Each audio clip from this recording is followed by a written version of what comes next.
দোয়া হিসাবে যদি এটাই আপনি সারাদিন করতে থাকেন তো আপনার জন্য যথেষ্ট হবে, আল্লাহর কাছে আর কিছু না চাইলেও চলবে। এই 6টাকে যদি কোনো মুসলমান নিয়মিত আঁকড়ে ধরে তাহলে কোরআন এবং হাদিসের যত দোয়া এবং জিকির আছে কেমন যেন তার নির্যাসটা নিয়মিত সে আমল করবে। 6টা দোয়া এবং জিকির আছে, যেই দোয়া জিকির গুলো কোরআন হাদিসে বর্ণিত সকল দোয়া জিকিরের খোলাসা, সারমর্ম এবং নির্যাস।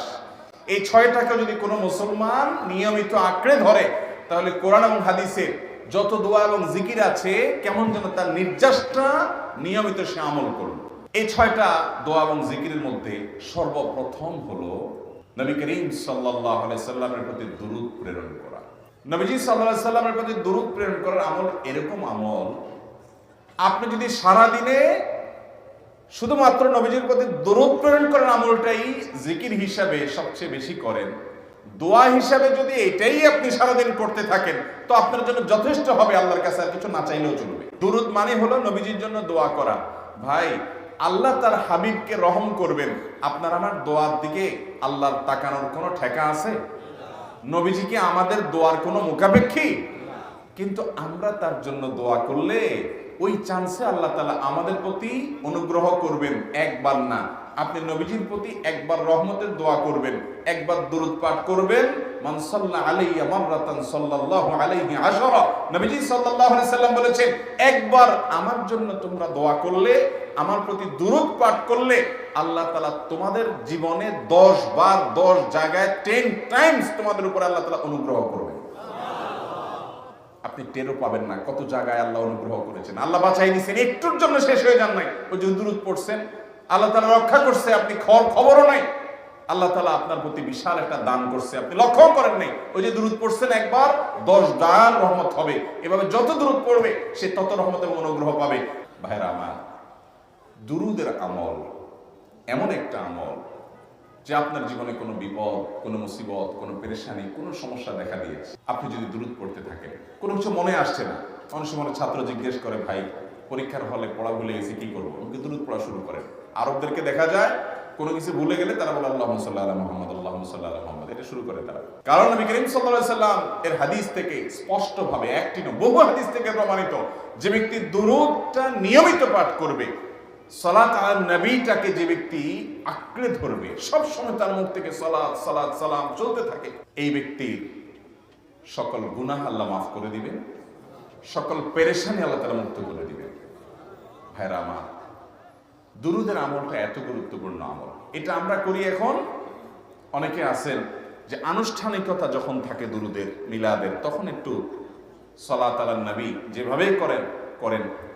আর বাকি অনেকে আছেন যেগুলো করারও কোনো খোঁজ খবর নাই। দুরূদ বেশি বেশি করে পাঠ করবো তো ইনশাআল্লাহ। সবচেয়ে শ্রেষ্ঠ দুরূদ, সবচেয়ে উত্তম দুরূদ হলো দুরূদ ইব্রাহিম, যেটা নামাজে পড়েন। আর সবচেয়ে সংক্ষিপ্ত দুরূদ হলো সাল্লাল্লাহু আলাইহি ওয়াসাল্লাম। এছাড়া নবীজির প্রতি দোয়ামূলক যে কোনো দুরূদই আল্লাহর কাছে গ্রহণযোগ্য হতে পারে, যদি দুরূদের অর্থের মধ্যে, কথা বলার মধ্যে খারাপ কিছু না থাকে। তাহলে 6টা দোয়া হলো কোরআন হাদিসের শত শত সহস্র দোয়ার নির্যাস এবং খোলাসা। তার 1 নম্বর হলো দুরূদের আমল। অতএব দুরূদের আমল বেশি বেশি করবো না ইনশাআল্লাহ। ইস্তেগফার, এটাও বেশি বেশি করতে হবে। যে ব্যক্তি ইস্তেগফারকে আঁকড়ে ধরবে, এটাকে কন্টিনিউয়াসলি করবে, ইস্তেগফার কখনো ছাড়বে না, সবসময় তার মধ্যে ইস্তেগফার অব্যাহত থাকবে, ওই ব্যক্তিকে আল্লাহ রাব্বুল আলামিন বিভিন্ন পেরেশানি থেকে সারপ্রাইজড হওয়ার মতো এমন এমন পথ বের করে দিবে যে সে চিন্তাও করে নাই। তার পেরেশানি থেকে মুক্তির পথ আল্লাহ তাআলা দেখায় দিবেন। ইস্তেগফার কিভাবে করবেন ভাই? ইস্তেগফার এমন একটা আমল, এটা ছাড়া তো আমাদের উপায় নেই ভাই। ইস্তেগফার আমাদের দুনিয়ার পেরেশানি দূর করবে, আখিরাতের পেরেশানি দূর করবে।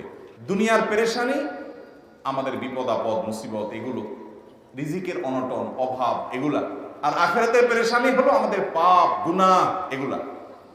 রুটি রুজি নাই, চাকরি নাই, ইনকাম নাই, ব্যবসা খারাপ যাচ্ছে, পেরেশানি হচ্ছে, ইস্তেগফার ধরো, কি হবে? 1 নম্বর লাভ হলো আল্লাহ মাফ করে দিবেন গুনাহ। ইউরসিলিস সামা আলাইকুম মিদরারা, যাতে ফসল ভালো হয়, রিজিক ভালো হয়, সেই ব্যবস্থা আল্লাহ করবেন। ওয়ায়ুমদিদুকুম বিআমওয়ালিন ওয়া বানিন, ছেলে মেয়ে হয় না অথবা ভালো ছেলে মেয়ে নাই, আল্লাহ তাআলা নেক সন্তান দিয়ে তোমাকে শক্তিশালী করবেন, সম্পদ দিয়ে শক্তিশালী করবেন। ওয়াজআল লাকুম জান্নাতি ওয়াজআল লাকুম আনহারা, আল্লাহ তাআলা প্রসবন দিবেন, ফসল দিবেন, বরকত দিবেন রুজিতে। কিসের মাধ্যমে? ইস্তেগফার। কিসের মাধ্যমে ভাই? ইস্তেগফার। আহা, ইস্তেগফারের আমল আমাদের দেশে মানুষ আমরা জানি না ভাই। এটাও আরবদেরকে আমি দেখেছি, সারাক্ষণ তারা অবসর সময়গুলোতে ইস্তেগফার করতে থাকে। আস্তাগফিরুল্লাহ ওয়া আতুবু ইলাইহি, আস্তাগফিরুল্লাহ, আস্তাগফিরুল্লাহ। মানে কি? আল্লাহর কাছে আমি ক্ষমা প্রার্থনা করি, আল্লাহর কাছে আমি মাপ চাই, আল্লাহর কাছে আমি তওবা করি, আল্লাহর দিকে আমি ধাবিত হই, আল্লাহর কাছে আমি ফিরে যাই। নিরিবিলি আছেন, একাকী আছেন, ইস্তেগফার চালায় দেন। 10 সেকেন্ড টাইম পাইছেন, ইস্তেগফার শুরু করে দেন। ডাক্তারের কাছে গেছেন, ওয়েটিং এ আছেন, বসে আছেন, ইস্তেগফার করতে থাকেন। সিরিয়াল আছেন কোন কাজে, ইস্তেগফার করতে থাকেন। ডিউটিতে যাচ্ছেন, গাড়িতে, বাইসাইকেলে, বাইকে, যে কোনো ভাবে পায়ে হেঁটে ইস্তেগফার করতে থাকেন। যে কোনো অবসরের সময়গুলোকে ইস্তেগফার দিয়ে পরিপূর্ণ করে দেন। ভাইরা আমার, ইস্তেগফার সকল সমস্যার সমাধান। ইস্তেগফারের ভিতরে সবচেয়ে শ্রেষ্ঠ ইস্তেগফার হলো সাইয়্যিদুল ইস্তেগফার। সাইয়্যিদুল ইস্তেগফারটা যদি মুখস্থ না পারেন, অন্তত লিখিত ভাষণটা পড়েন।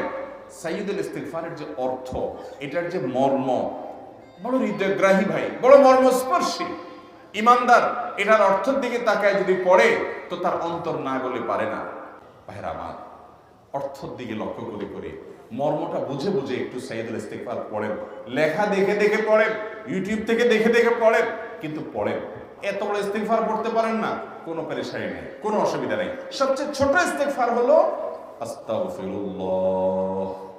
আল্লাহ, আপনার কাছে ক্ষমা চাই, কত ভুল হয়ে যায়, কত অন্যায় হয়ে যায়। ভাইরা আমার, এটা হলো রিমুভার। ভুল করে কিছু লিখছেন, রিমুভ করে ফেলছেন, শেষ হয়ে গেছে। আপনি ঘন ঘন ইস্তেগফার করতে থাকেন। অগণিত ভুল হয়, অগণিত ত্রুটি হয়, বারবার ইস্তেগফার এগুলোকে সবগুলোকে শেষ করে দেয়। ভাইরা আমার, নিরাপত্তা এনে দেয়। আল্লাহ কোরআনে কারিমে বলেছেন যে আপনার রব আপনার কওমের প্রতি আযাব নাযিল করবেন না যদি আপনি থাকেন।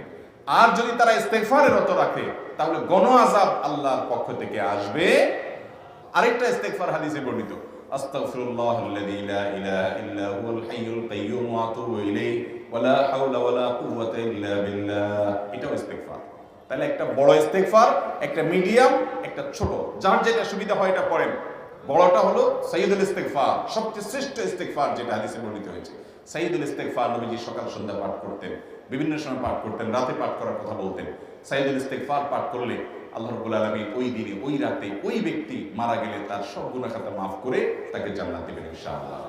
অতএব ভাইরা আমার, ইস্তেগফার বেশি বেশি করতে হবে। চেষ্টা করব না ইনশাআল্লাহ ইস্তেগফার করা।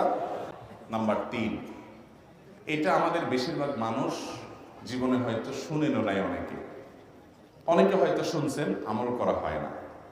খুব সীমিত সংখ্যক আল্লাহর বান্দার আমলের তৌফিক হয়। সেটা হলো ইয়া যাল জালালি ওয়াল ইকরাম। এটা একটা জিকির, আল্লাহ তাআলাকে ডাকা, আহ্বান করা, এটাই জিকির। ইয়া যাল জালালি ওয়াল ইকরাম। নবী করিম সাল্লাল্লাহু আলাইহি ওয়াসাল্লাম বলেছেন, আলিযু বিয়া যাল জালালি ওয়াল ইকরাম। তোমরা ইয়া যাল জালালি ওয়াল ইকরাম এটাকে আঁকড়ে ধরো, এটাকে নিয়মিত করো, বেশি বেশি করে বলতে থাকো এটাকে সব সময় এটাকে মুদাওয়ামাতের সাথে কন্টিনিউয়াসলি এটা বলতে থাকো, ইয়া যাল জালালি ওয়াল ইকরাম। অনেক উলামায়ে কেরাম, মুহাদ্দিসিন ইকরাম ইয়া যাল জালালি ওয়াল ইকরাম কেন নবীজি এত বেশি বলতে বলেছেন, এটার মাধ্যমে আমাদের লাভটা কি, এর ব্যাখ্যা করতে গিয়ে বলেছেন ইয়া যাল জালাল মানে হলো হে মহান, মহান বড়ত্বের অধিকারী, হে জালালের অধিকারী, হে জালাল, ওয়াল ইকরাম হে দানশীল। তাহলে প্রথম বাক্যে আল্লাহর বড়ত্বের কথা স্বীকৃতি দিয়ে প্রশংসা করা হয়, আর দ্বিতীয় বাক্যে হে দানশীল বলে আল্লাহ তাআলার কাছ থেকে চাওয়া হয় যে আপনি যেহেতু দানশীল এবং আপনি যদি মহান, অতএব আপনি আমাকে দান করেন। এটা ডাকলেই, আল্লাহকে এই বলে ডাকলেই চাওয়া হয়ে যায়। এই জন্য বেশি বেশি করে ইয়া যাল জালালি ওয়াল ইকরাম করতে হবে। অনেকে হয়তো নতুন শুনেছেন, আজকে থেকে শুরু করে দিবেন ইয়া যাল জালালি, সকাল বিকাল মনে থাকে না তো লিখে লিখে ওয়ালে টাঙায় দেন। বাসা বাড়িতে এমন জায়গায় লিখে রাখেন তাকাইলেই নজরে পড়ে, কারণ মোবাইলে আমাদেরকে সবকিছু ভুলাই দেয়, দুনিয়ার ব্যস্ততা সব ভুলাই দেয়। এই জন্য বিশেষ ইয়া যাল জালালি ওয়াল ইকরাম করব। 4 নম্বর যে দোয়া এবং জিকির করতে নবী করিম সাল্লাল্লাহু আলাইহি সাল্লাম সব সময় আমাদেরকে উৎসাহ দিয়েছেন, অনুপ্রেরণা দিয়েছেন, লা হাওলা ওয়ালা কুওয়াতা ইল্লা বিল্লাহ, লা হাওলা ওয়ালা কুওয়াতা ইল্লা বিল্লাহ, লা হাওলা ওয়ালা কুওয়াতা ইল্লা বিল্লাহ। এটা হলো সারেন্ডার করা, আল্লাহর কাছে সারেন্ডার করা, আত্মসমর্পণ করা। মানে আল্লাহ ছাড়া কোনো ভালো কাজ করার ক্ষমতা কারণ নাই, করার তৌফিক দেওয়ার ক্ষমতা কারণ নাই, আর পাপ থেকে বাঁচানোরও ক্ষমতা কারণ নাই। এই জন্য আমি কেমন যেন আল্লাহর কাছে সারেন্ডার করছেন, লা হাওলা ওয়ালা কুওয়াতা ইল্লা বিল্লাহ। কোন অবস্থা, কোন সামর্থ্য এগুলো কারোর কাছে নাই, শুধুমাত্র কার কাছে আছে? আল্লাহর কাছে আছে। এই অর্থ বুঝে আপনি লা হাওলা ওয়ালা কুওয়াতা ইল্লা বিল্লাহ বেশি বেশি পাঠ করবেন। নবী করিম সাল্লাল্লাহু আলাইহি সাল্লাম বলেছেন, তোমাদেরকে কি আমি জান্নাতের একটা ভান্ডারের খোঁজ দিব, খবর দিব, যেটা জান্নাতের ভান্ডার, সওয়াব টব না, সাধারণ অল্প স্বল্প সওয়াব না, পুরো জান্নাতের ভান্ডারের সন্ধান দিয়ে দিব। সাহাবা ইকরাম তো চাইতেনই সেটা। নবীজি সাল্লাল্লাহু আলাইহি সাল্লাম তখন বলেছেন যে লা হাওলা ওয়ালা কুওয়াতা ইল্লা বিল্লাহ, এটা হলো কানজুম মিন কুনুজিল জান্নাহ, জান্নাতের ভান্ডার সমূহের মধ্যে থেকে একটা বড় ভান্ডার হলো লা হাওলা ওয়ালা কুওয়াতা ইল্লা বিল্লাহ। অতএব এই আমলটাও বেশি বেশি করবেন। 5 নম্বর আমল হলো দোয়া ইউনুস। দোয়া ইউনুস জানা আছে তো? লা ইলাহা ইল্লা আনতা সুবহানাকা ইন্নী কুনতু মিনাজ জালিমিন। ভাইরা আমার, অর্থের দিকে তাকায়া মাঝে মধ্যে মোবাইল টোবাইল সব ফালায় রেখে একটু আল্লাহর সাথে কথা বলবেন, আল্লাহর সাথে একটু কানেক্টেড হওয়ার চেষ্টা করবেন, আল্লাহর সাথে একটু সংযুক্ত হওয়ার চেষ্টা করবেন। ডিসকানেক্টেড তো পুরো লাইফটা কাটাই দিলেন, একটু কানেক্টেড হওয়ার চেষ্টা করেন। প্রতিদিন কিছু সময় বসে একটু জিকির করেন, চলতে ফিরতে একটু আল্লাহকে সময় দেন। আপনি উপকৃত হবেন, আপনার কল্ব জিন্দা হবে, আমল নামা সওয়াবে পরিপূর্ণ হবে। লা ইলাহা ইল্লা আনতা সুবহানাকা ইন্নী কুনতু মিনাজ জালিমিন। অর্থের দিকে তাকান, কত মর্মস্পর্শী। লা ইলাহা ইল্লা আনতা, আল্লাহ আপনি ছাড়া কোনো সত্যিকারের মাহবুদ নাই, উপাস্য নাই। সুবহানাক, আপনি পবিত্র, আমি আপনার পবিত্রতা জ্ঞাপন করছি। ইন্নী কুনতু মিনাজ জালিমিন, তবে আমি সেই সব মানুষদের অন্তর্ভুক্ত যারা নিজের প্রতি নিজে জুলুম করেছে, অবিচার করেছে, অন্যায় করে আমার নিজের পায়ে নিজে কুড়াল মেরেছি বহু। অতএব আপনি আমাদের প্রতি রহম করেন। এই দোয়া পাঠ করে আপনারা সবাই জানেন আল্লাহর একজন নবী, তিনি জীবনের সবচেয়ে কঠিন পরিস্থিতির মুখোমুখি হয়ে এমন বিপদে পড়েছেন যে বিপদ থেকে উদ্ধারের কোনো পথ ছিল না। দুনিয়াবি সকল সিস্টেম বলবে যে সমুদ্রে নিক্ষেপিত হয়ে বিশাল বড় সমুদ্রে প্রাণী মাছের পেটে চলে গেলে সে মানুষ আবার বাঁচে কিভাবে? মুহূর্তের ভিতরে তো মারা যাবে অক্সিজেনের অভাবে। এটাই দুনিয়ার সিস্টেম বলে।